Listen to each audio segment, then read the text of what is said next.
Terangan tandingan berkaitan dengan kasus demi kasus yang selama ini menjadi permasalahan yang belum dapat dituntaskan. Kita mengharapkan adanya bantuan serius dari beberapa pihak, terutama dari APH, untuk memberikan keterangan yang sejelas-jelasnya dan sebenar-benarnya.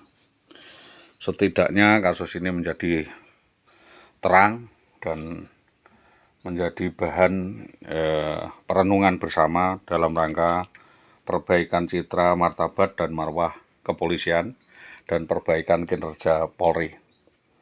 Kembali saya sampaikan bahwa beberapa kronologi kejadian yang sudah saya alami, yaitu keterlibatan Siti Aisyah Jamari, di mana saudari WW jauh hari atas resolusi kasus ini melibatkan banyak pihak, merekayasa kasus seperti ini tidak satu atau dua kali saja.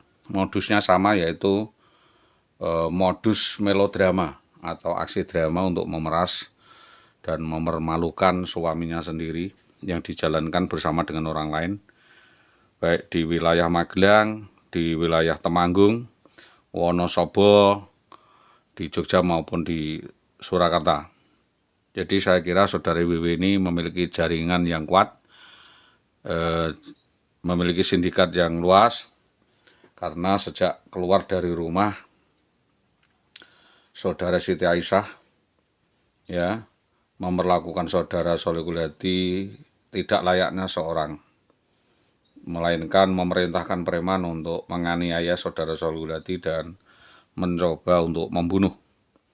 Jadi kami meminta sindikat saudara WW ini untuk dikembangkan melalui kuasa hukum yang kami tunjuk.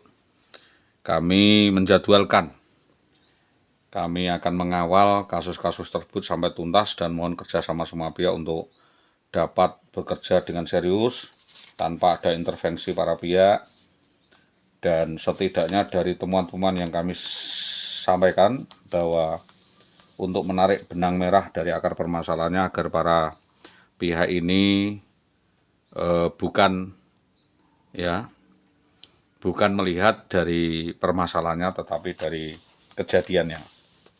Jadi ini bukan hanya kesalahan administratif, penyelewengan birokrasi, tetapi ini benar-benar adalah suatu pelanggaran hukum. Jadi kami meminta kasus ini dibuka lebar-lebar, siapapun yang diduga terlibat di dalam kasus ini tentunya dapat diusut, dirunut, dan dijadikan dasar untuk penuntutan. Adapun jika memang kasus ini nebis in idem, yaitu penuntutannya asas peradilan dimulai dari suatu pengadilan dan penyidikan, maka bagi tindak pidana ringan, jika penuntut umum menyetujui, maka terdakwa dapat memenuhi denda untuk menggugurkan tuntutan. Terhadap saudara tersangka tindak pidana yang hanya dapat dituntut berdasarkan aduan, maka apabila pengadu menarik kembali tuntutannya, dianggap tidak ada pengaduan, asalkan dilakukan di dalam tenggat waktu yang ditentukan dalam undang-undang tanpa pengecualian. Maka sesuai dengan sifat tindak pidana, selesai atau tidaknya tindak pidana yang dimaksud di dalam tuntutan adalah pada waktu korban yang dilarikan atau diculik, dirampas kemerdekaannya itu dilepaskan. Karena sampai dengan saat ini apabila korban sampai terbunuh, waktu gugurnya dihitung mulai dari kejadian. Selanjutnya, bahwa dari seluruh kejadian demi kejadian, kita melihat ini sebuah rekayasa, maka para pihak bisa dikategorikan kasus penyembunyian anak, yaitu pasal 457, yaitu setiap orang yang menyembunyikan anak orang lain yang ditarik dari kekuasaan seseorang sesuai dengan peraturan perundang-undangan ditentukan atas dirinya atau dari pengawasan orang yang berwenang, menarik dari penyidikan pejabat yang berwenang, dapat dipidana 4 tahun penjara, termasuk penculikan anak, ini kategori 3. Jika dilakukan terhadap anak di bawah umur, dapat dipidana tambahan, yaitu 7 tahun penjara. Jadi ini adalah laporan terhadap personel yang bersangkutan yang berdinas di Sukolilo waktu itu, yaitu terkait dengan penculikan dan penyembunyian anak. Selanjutnya saya juga menyampaikan beberapa hal berkaitan dengan 458, yaitu melarikan anak dan perempuan. Ancamannya adalah penjara 7 tahun. Bahwa setiap orang yang membawa pergi perempuan dengan tipu muslihat, tipu daya, ancaman kekerasan dengan memastikan penguasaan terhadap perempuan tersebut baik di dalam maupun di luar perkawinan, 9 tahun penjara.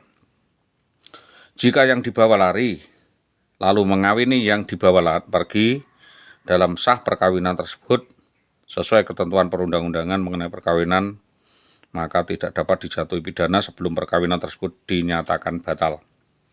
Selanjutnya bahwa apa yang dilakukan yaitu pengurangan dengan rencana pidana 4 tahun, bahwa dalam 472 setiap orang yang melukai orang dipidana karena penganiayaan berat penjara 8 tahun. Pada 473 setiap orang yang melakukan penganiayaan berat dengan rencana lebih dulu dipidana penjara 12 tahun. Jika pidana akibatnya mati maka 20 tahun penjara.